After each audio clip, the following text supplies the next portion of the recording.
आज का पाठ है खानाबदोश और इस चैप्टर से रिलेटेड यहाँ पर हम समरी पढ़ेंगे जिससे कि ओवरऑल आइडिया आपको यहाँ पे मिल जाए पूरे चैप्टर का और कम समय में ही आप पूरे चैप्टर को आसानी से समझ सकें।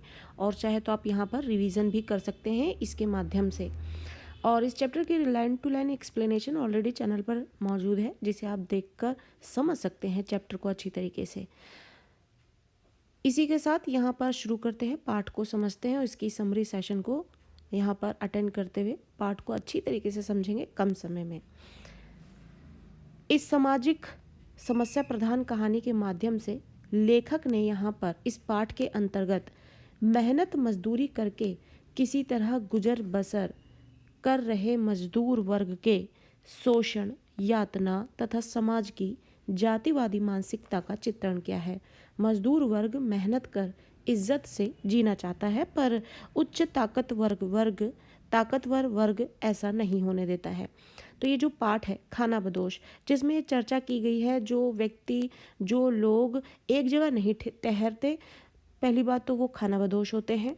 दूसरी बात, वो खानाबदोश उनका जीवन कैसा होता है और किस तरीके से अफेक्टेड होता है, किसके प्रभाव से उनका जीवन जो है वो आगे ग्रो करना चाहते हैं अपनी लाइफ में लेकिन नहीं हो पाता है, वो कौन से कारण है। तो ये पाठ जो है उसी सामाजिक समस्या प्रधान कहानी को पेश करता है। सामाजिक, यहाँ जिसमें समाज कारण बनता है और समस्या पैदा करता है, उसके आधार पर किसी का भी जीवन जब प्रभावित होता है तो उसे सामाजिक समस्या प्रधान कहानी कहा जाता है। अब आप अगर इसे उत्तर में अपने ऐड करेंगे तो आपका उत्तर जो है बहुत ही ज़्यादा प्रभावित होगा और आपको पूरे नंबर मिलने के पूरी की पूरी संभावना रहेगी। और इनके शब्द जो है वो कहानी के मर्म को पेश करते हैं और बहुत ही स्ट्रॉन्ग शब्दावली है। तो ये पाठ जो है एक सामाजिक समस्या प्रधान कहानी है। इसके माध्यम से लेखक हमें क्या बता रहे हैं कि जो मेहनत मजदूरी करने वाले लोग हैं वो अपना जीवन किसी तरीके से गुजर बसर करते हैं। आप सभी को पता है कि जो डेली बेसिस पर मजदूरी करके जो पैसा पाते हैं उनका सिर्फ खाने का अरेंजमेंट हो पाता है और किसी भी तरीके की कोई सेविंग का प्लान नहीं होता है, ना ही बड़े बड़े संपत्ति इकट्ठी करने का उनका कोई जरिया रहता है। तो किसी तरीके से गुजर बसर हो रहा होता है और ऐसे मजदूर वर्ग का शोषण यानी एक्सप्लॉइट किया जाता है, यातना, उन्हें पीड़ा दी जाती है, परेशान किया जाता है तथा समाज की जातिवादी और जात के आधार पर जो समाज उन्हें यातना देता है, ऐसी मानसिकता का यहाँ पर चित्रण हुआ है। ऐसे थॉट रखने वाले और उसके चलते लोगों को परेशान करने वालों का यहाँ पे जिक्र हुआ है। मजदूर वर्ग मेहनत करके इज्जत से जीना चाहता है पर उच्च ताकत वर्ग जो है जो ऊंचा है, किस माध्यम से? पैसों से। यहाँ पर जाति की बात नहीं की जा रही है लेकिन ओवरऑल कंडीशंस ली जाए तो यहाँ पर पैसा, जाति, पावर, हर तरीके से जो लोग ऊंचे हैं, ताकतवर है वो वर्ग यानी वो समूह, ऐसे लोग जो हैं उन्हें चैन से जीने नहीं देते, इज्जत से जीने नहीं देते, अपनी मेहनत मजदूरी करके अपने जीवन को आगे नहीं बढ़ाने देते। इसी पाठ में आगे ये बताया गया है कि सुकिया जो कि कैरेक्टर्स हैं, सुकिया और उसकी जो पत्नी कमाने खाने की इच्छा से गांव देहात छोड़कर शहर आते हैं। सुकिया और उसकी पत्नी जो है यहाँ पर मेन कैरेक्टर्स हैं जिनकी चर्चा इस पूरे पाठ में होती है। वो भी खानाबदोश की तरह अपना जीवन व्यतीत करते हैं और गांव से वो निकलकर गांव देहात की विचारों से अपने आप को छुड़ाते हुए कि वो भी अपने जीवन में कुछ हासिल करना चाहते हैं और इस तरीके की स्थिति से उबर कर वो आगे अपने जीवन को और बेहतर स्थिति में लाना चाहते हैं, इसलिए वो गांव देहात को छोड़ते हैं और शहर आ जाते हैं।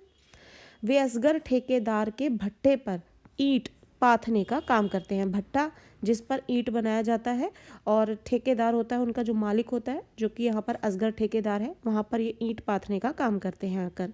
भट्टे पर मोरी का काम सबसे खतरनाक था। जहाँ भट्टी होती है उसमें ईंट पकाने का जो काम होता है, वो मोरी का काम जो है सबसे ज़्यादा खतरनाक होता है। ईंटें पकाने के लिए कोयला, बुरादा, लकड़ी और गन्ने की बाली को मोरियों के अंदर डालना होता था। छोटी सी असावधानी मौत का कारण बन सकती थी। भट्टा मजदूरों को दड़बे नुमा छोटी छोटी झोपड़ियों में रहना पड़ता था और संध्या के समय दिन भर के थके हारे मजदूर रात को दड़बों में घुस जाते थे। तो इस पाठ में हमें जिस कैरेक्टर की बात की गई है, जो कि है सुकिया और उसकी पत्नी, गांव छोड़कर अपने जीवन को और बेहतरीन करने के लिए शहर आते हैं, जहां वो कमा खाकर अपने जीवन को बेहतरीन, एक स्टेप से ही वो अपना जीवन को बेहतर जीवन शैली देना चाहते थे। और यहाँ आते हैं वो असगर ठेकेदार के अंडर में काम करते हैं, ईंट पाथने का काम करते हैं। और ये बताया जाता है कि भट्ठे पर जो मोरियों पे काम किया जाता है वो सबसे ज़्यादा खतरनाक होता है।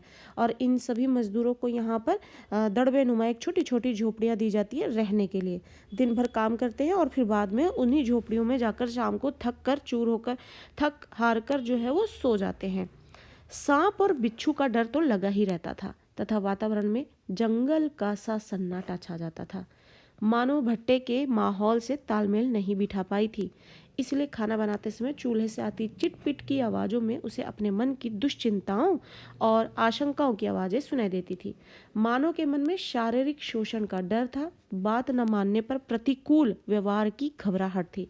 मानो का जो कैरेक्टर है वो यहाँ पर दिखाया गया है कि भट्टे पर वो काम कर रही है और भट्टे का जो माहौल है वो उससे एडजस्ट नहीं हो पा रही, तालमेल नहीं बिठा पा रही है, एडजस्ट नहीं हो पा रही है।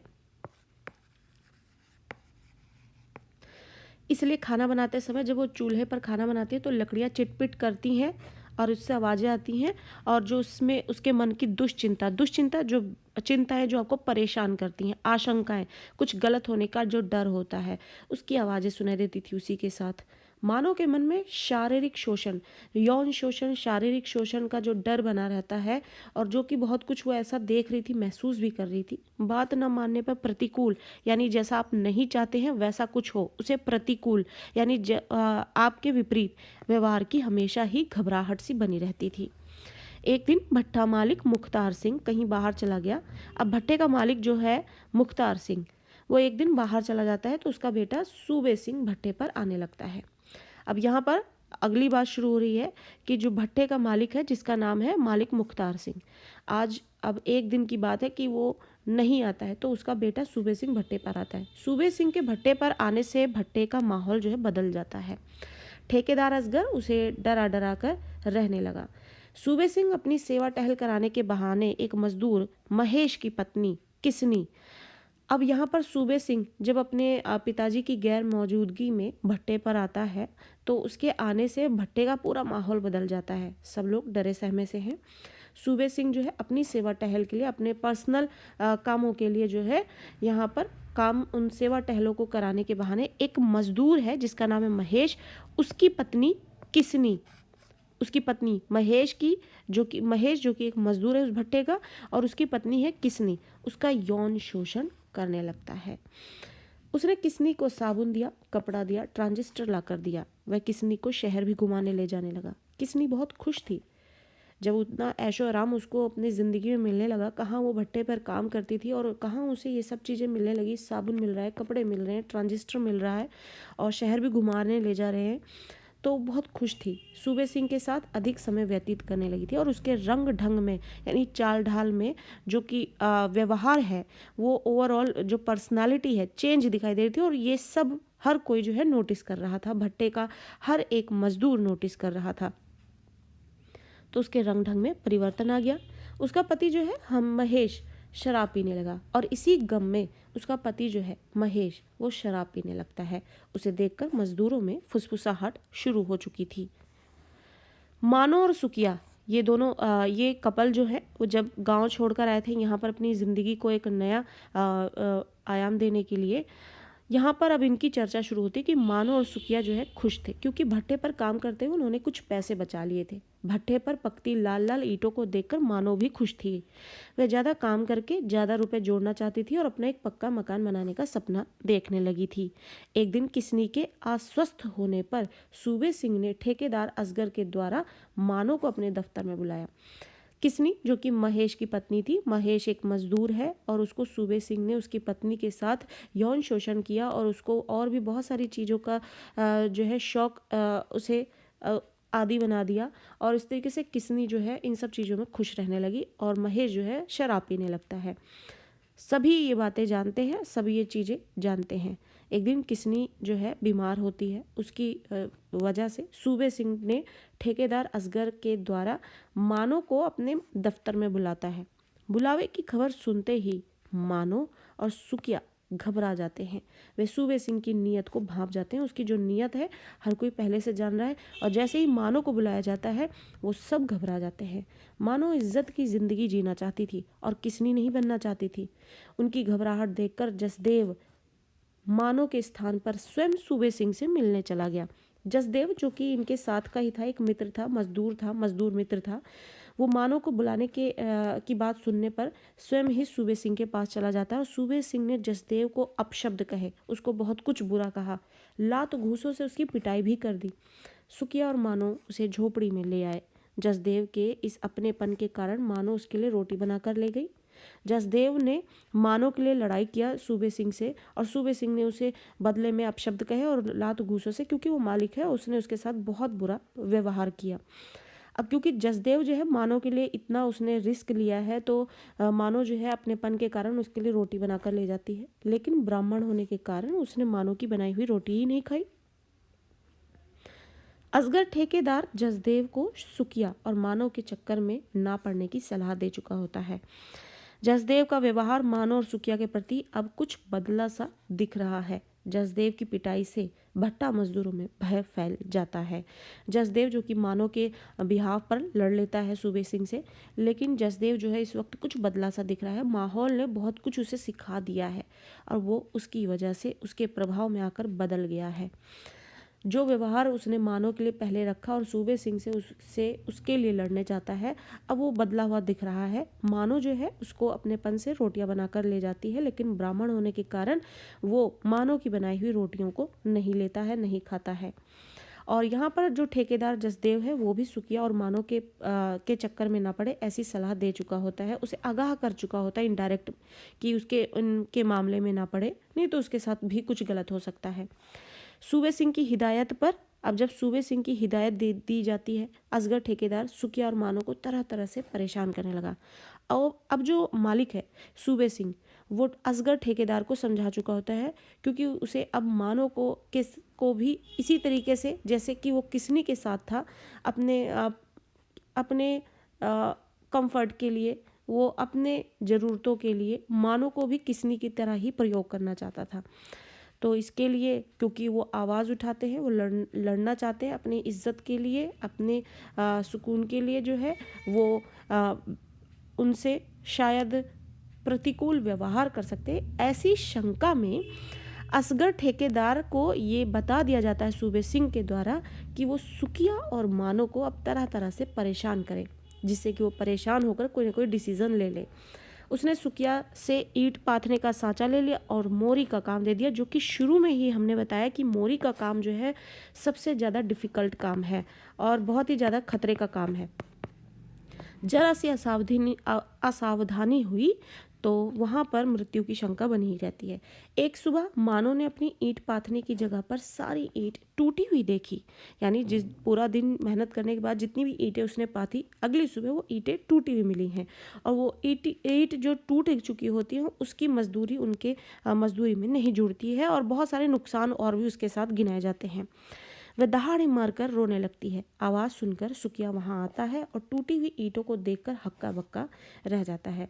इन्होंने सीन यहाँ पर ऐसा क्रिएट किया कि सूबे सिंह ने पहली बात तो असगर ठेकेदार को हिदायत दे दी कि वो अब मानो और सुकिया को परेशान करे। सुकिया को मोरी का काम दे दिया जाता है और मानो यहाँ अकेली हो जाती है। अब सुकिया भी जो है खतरे भरा काम कर रहा है, और यहाँ पर मानो अकेली है और मानो अकेले ईंटों को पाथ रही है। अकेले होने की वजह से और सुकिया के ना होने की वजह से उसकी मजदूरी, उसने जो दिन भर की जो मेहनत की ईंटें बनाई, उसको अगली सुबह जो है वो टूटी हुई मिलती है, जिसकी वजह से वो अपनी मेहनत को इस तरीके से ख़राब होता देख के आवाज़ दहाड़े लगा कर रोने लगती है, और उस पर सुकिया आ जाता है। वहाँ टूटी हुई ईंटों को देख कर वह हक्का बक्का रह जाता है। असगर ठेकेदार ने टूटी ईंटों की मजदूरी देने से साफ इनकार कर दिया। सुकिया सारी बात समझ गया। सुकिया को ये सारी बातें समझ में आ गई कि चीज़ें प्लान की गई हैं, अब उन्हें इसी तरीके से परेशान किया जाएगा, और मानो का हाथ पकड़कर बोला कि ये लोग हमारा घर नहीं बनने देंगे। क्यों यहाँ पर अब ये सारी सिचुएशन समझकर सुकिया जो है ये समझ जाता है कि उसे परेशान भी किया जाएगा और शायद उसका हाल भी जो है महेश और किसनी की तरह ही हो जाएगा। और उसके बाद जो उनका सपना है हमारा घर बनाने का, जिसके लिए वो दिन रात मेहनत कर रहे हैं और उनको उनकी मेहनत को इस तरीके से नज़रअंदाज किया जा रहा है, नुकसान पहुंचाया जा रहा है उन्हें। उसी वक्त वो मानव का हाथ पकड़ता है और बोलता है कि ये लोग हमारा घर नहीं बनने देंगे। वे लोग भट्टे को छोड़कर उसी वक्त खाना बदोश की तरह किसी अनजान स्थान की ओर चल पड़ते हैं। और इस तरीके से जैसा कि शुरू में ही बताया गया है कि एक गरीब मजदूर जो है किस तरीके से समाज के द्वारा बनाए गए हुए जो विचार है उसके अंतर्गत जो है वो पिसते रहते हैं। और अगर वो अपनी ज़िंदगी को बेहतर करने के लिए मेहनत करना चाहते हैं तो वो इसी तरीके के जाल में फंस कर जो है उनकी मेहनत जो है उन्हें अपनी ज़िंदगी में आगे नहीं बढ़ने देती है। तो यही है कहानी खाना बदोश। बहुत ही इंटरेस्टिंग कहानी है। आप इन्हें पढ़ें, समझें और आप अगर पूरे चैप्टर को लाइन टू लाइन समझते हैं तो क्वेश्चन आंसर करने में बहुत आसानी होती है, आपको उनके आंसर्स रटने भी नहीं पड़ते हैं। लाइन टू लाइन एक्सप्लेनेशन आपको दी गई है, क्वेश्चन आंसर्स भी दिए गए हैं और यहाँ आपको समरी भी प्रोवाइड की गई है। और इसी के साथ ही जो है आप चैनल पर अपडेट रह सके, ये चैनल आपको क्या प्रोवाइड कर रहा है, कौन सा कंटेंट प्रोवाइड कर रहा है, इसके लिए चैनल के साथ बने रहे।